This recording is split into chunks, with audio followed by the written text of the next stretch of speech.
अस्सलाम वालेकुम, कैसे हैं आप सब। उम्मीद करते हैं सब ठीक ठाक होंगे। Welcome to my YouTube channel, welcome to another vlog. तो आज मैंने बहुत टाइम बाद कोई व्लॉग अपलोड किया है। मैं काफ़ी टाइम से करना चाह रही थी, लेकिन बस मैं थोड़ी सी लेज़ी हो गई थी, तो इस वजह से मैं कोई भी व्लॉग नहीं आ रहा था।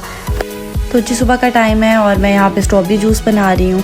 तो मैं नाश्ता करने ही लगी थी। एज़ यू नो के गैस लेट आती है, तो अली कह रहे थे मुझे जल्दी है थोड़ी, मुझे पहले जल्दी जो है ना नाश्ता दे दो। तो अली ज़्यादा सैंडविच वगैरह ही खाते हैं नाश्ते में, अगर करें भी तो मैंने ब्रेड के अंदर शामियाँ पड़ी होती हैं तो वो रख के सैंडविच मेकर में रख दिया, और साथ उनको मैंने स्ट्रॉबेरी जूस बना दिया। और साथ जो है ना यहाँ पर दोपहर का खाना भी बन रहा था, और एक साइड पे मैंने अपनी चाय बनने के लिए रख दी थी। एक साइड पे जिंजर चिकन बन रहा था और दूसरी साइड पे आलू मटर मुंगरे बन रहे थे। मुंगरे फ्रीज़ किए हुए पड़े थे, तो आज फिर सोचा वही बना लेते हैं। और चाय ना पीऊँ ना सुबह की तो ऐसा लगता है सारे काम ना अधूरे हैं। इतनी ज़्यादा आदत हो गई है ना नाश्ते में चाय पीने की कि इसके बगैर गुजारा ही नहीं होता। अली बैठे नाश्ता कर रहे थे और मूसा को भी मैंने अली के साथ ही बिठा दिया था। मैंने कहा चलो ये भी अपने बाबा के साथ बैठ के कुछ थोड़ा बहुत खा लेगा। सिर्फ मेरे साथ नहीं है बैठ के कुछ खाता, बाकी सबके साथ थोड़ा बहुत कुछ ना कुछ खा ही लेता है। तो मैंने उसको अलग से प्लेट दे दी थी। अली को काफ़ी तंग कर रहा था, तो अली कहते उसको अलग से प्लेट दे दो, आराम से बैठ के खा ले। मेरी चाय भी बन गई थी, तो मैं इसको हल्का सा ठंडा कर रही थी। जिस टाइम में चाय बन रही होती है ना, उस टाइम में मैं सारी शेल्फ वगैरह क्लीन कर लेती हूँ, और जो भी सारे बर्तन नाश्ते के पड़े होते हैं ना वो मैं इकट्ठे करके साइड पे रख देती हूँ। तो मूसा ने मेरे पीछे पीछे फिर के मुझे बड़ा तंग करना था, इसलिए ना मैंने कहा इसके अली के साथ ही बिठा देती हूँ, अली के साथ आराम से बैठा रहेगा। उसके बाद मैंने जल्दी से नाश्ता किया और साथ ही मैंने आर्या को भी नाश्ता करवा दिया। बच्चों से फ्री वगैरह होने के बाद मैंने कहा जल्दी से आटा गूंद लेती हूँ, क्योंकि दोपहर के खाने का भी ये साथ ही टाइम हो जाता है और रोटी वगैरह बननी होती है। तो फिर मैंने आटे को यहाँ पे ना रखा हुआ था। और आजकल गर्मी इतनी ज़्यादा है कि थोड़ा सा भी ज़्यादा आटा गूंद लिया ना तो अगले दिन वो आटा खमीर हो जाता है। तो इसलिए सिर्फ मैं इतनी आटा गूंदती हूँ जितना वो पूरे दिन में चल जाए, और अगर जिस दिन चावल बनने होते हैं शाम को तो उस दिन फिर और कम गूंद लेती हूँ, क्योंकि वरना वो सारा आटा जो है ना वो खमीर हो जाता है। नाश्ता वगैरह करके सब फ्री हो गए थे, तो मैंने कहा जल्दी से टेबल साफ़ कर लेती हूँ। टेबल ऐसा है कि इसको जितनी दफ़ा मर्ज़ी साफ़ किया जाए, ऐसे ही लगता है कि इसको साफ़ नहीं किया। कम से कम दिन में 5 से 6 दफ़ा तो इसको साफ़ कर ही लेते हैं। इसकी वजह ये है कि ये यूज़ भी बहुत ज़्यादा होता है, जिसने भी खाना होता है यहीं पे बैठ के खाता है। तो फिर कोई भी सालन कोई भी चीज़ गिर जाती है यहाँ पे तो थोड़ी देर बाद ही वो जम जाती है। तो इसलिए फिर इसको ना बड़ा जो है ध्यान से बड़े अच्छे से साफ़ करना पड़ता है, वरना दूर से चमक रहा होता है कि टेबल बड़ा गंदा है। और तो इसके लिए अलग से कपड़ा रखा हुआ है, जर्सी टाइप का कपड़ा है। तो सबसे पहले मैं इसके मैट उठा के उसको साफ़ किया, वो फिर भी साफ़ ना हो तो फिर मैं उसको अच्छे से वॉश कर देती हूँ। और उसके बाद जो है ना मैंने कहा टेबल साफ़ करती हूँ। जब ये ड्राई होगा फिर इसके ऊपर सारे मैट वगैरह रख देंगे।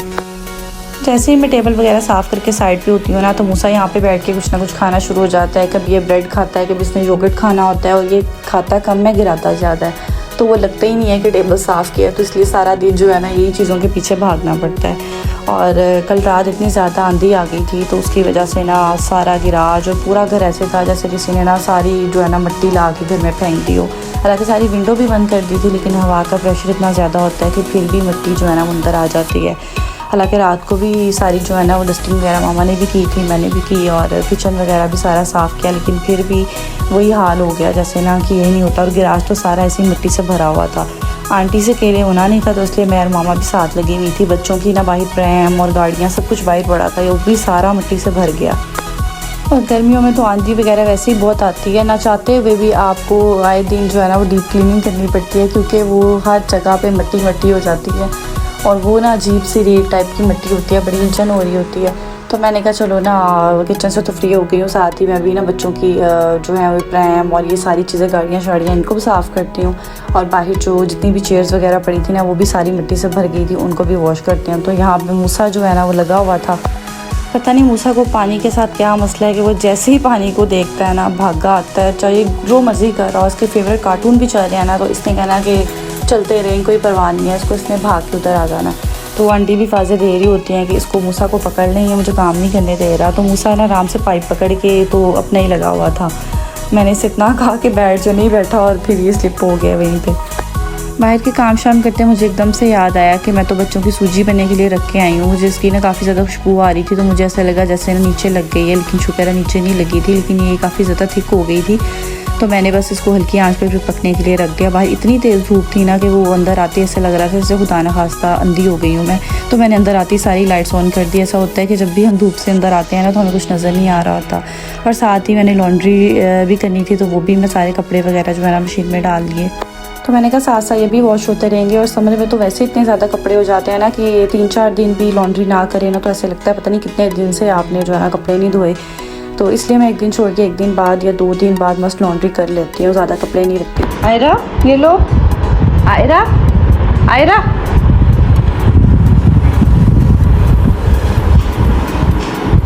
उसके बाद जो दोपहर के लिए रोटियां वगैरह बनाई और बस किचन से फ्री होके ना मैं बच्चों के पास बैठ गई।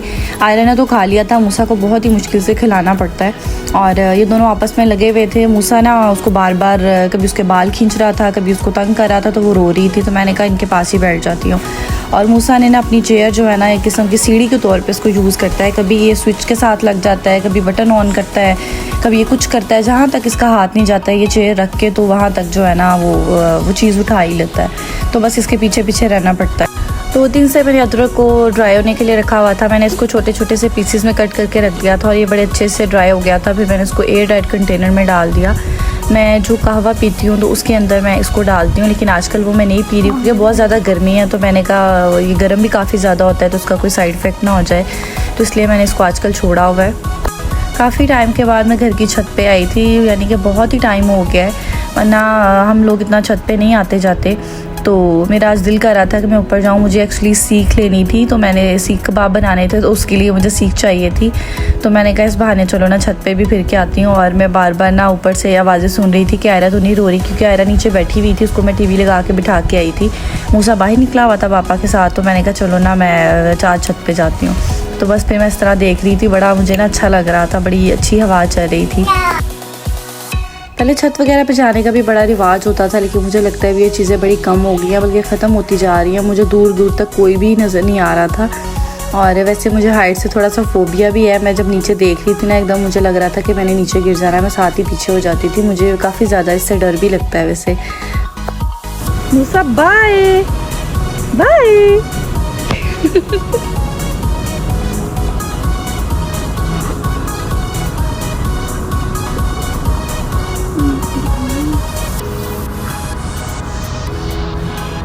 मूसा आ जाओ, आ जाओ,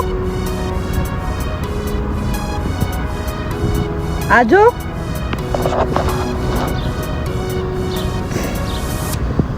दादा बोता दोनों आइसक्रीम खा रहे हैं।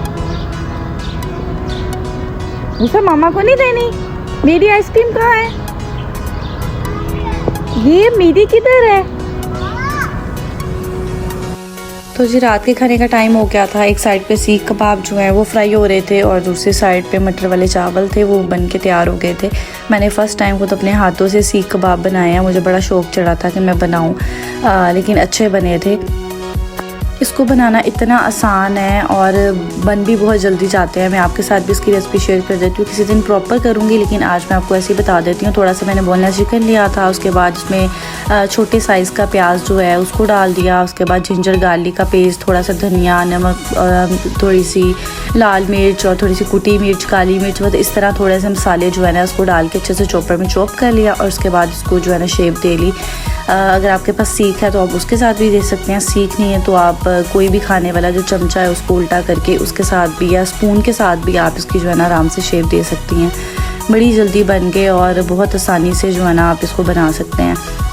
और लास्ट में इसमें कोयले की धुनी दी थी। पहले कोयले को अच्छे से गर्म करने के लिए रख दिया था, उसके बाद ब्रेड का या रोटी का छोटा सा पीस लेके उसके ऊपर कोयले को रख के सेंटर में और उसके ऊपर थोड़ा सा ऑयल डाल के उसको अच्छे से कवर कर दिया था। तकरीबन 2 से 3 मिनट के लिए रखा होगा और जो सारी स्मेल है ना वो कोयले की उसके अंदर चली जाती है और इससे भी टेस्ट जो है ना वो अच्छा आता है। लेकिन ये ऑप्शनल, आप चाहें तो इस तरह करें, नहीं तो आप दूसरी तरह फ्राई करके इस तरह भी खा सकते हैं।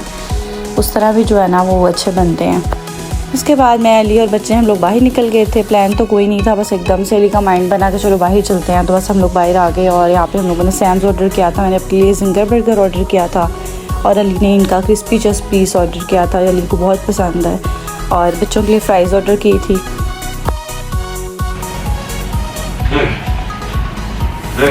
मूसा बाय बाय कर दो।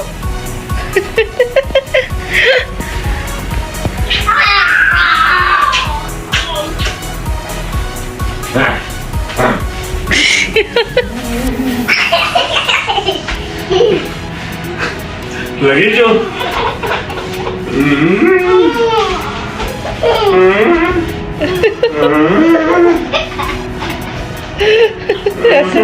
ऐसे बहुत खुश रहते हैं। अली बाबा तो चोट ना लगवा लेना बेटे। मूसा आराम से बैठ। ओए मूसा आयरा दोनों सो गए थे तो मैं अब फलूदा खाने लगी थी। मैं इनके सोने का ही वेट कर रही थी। दोनों ने इतना ज़्यादा तंग किया हुआ था ना कि मेरे सर में दर्द शुरू हो गई थी। तो मैंने कहा चलो इनको सुला के फिर ही खाऊंगी। तो बस ये मेरा टाइम जो है ना वो बड़ा चिल टाइम होता है। बच्चे सो जाते हैं तो आराम से मैं ना और कोई मूवी वगैरह देख लेती हूँ या मोबाइल वगैरह यूज़ कर लेती हूँ। और ये फलूदा बहुत ही मज़े का है। मैं काफ़ी टाइम बाद ये खा रही थी। पहले तो बहुत खाती थी लेकिन अब जो है ना हाथ मैंने ज़रा खुला रख दिया इस पर। इतना ठंडा और इतना मज़े का होता है ना, जिसको खा के ऐसे लगता है सबकी रूह ताज़ा हो गई है। और जिनको मीठा पसंद है उनके लिए तो ये बड़ा ख़ास तोहफ़ा है। आई होप आपको आज का व्लॉग अच्छा लगा होगा। अपनी दुआओं में याद रखिएगा। मिलते हैं नेक्स्ट व्लॉग में, तब तक के लिए अल्लाह हाफिज़।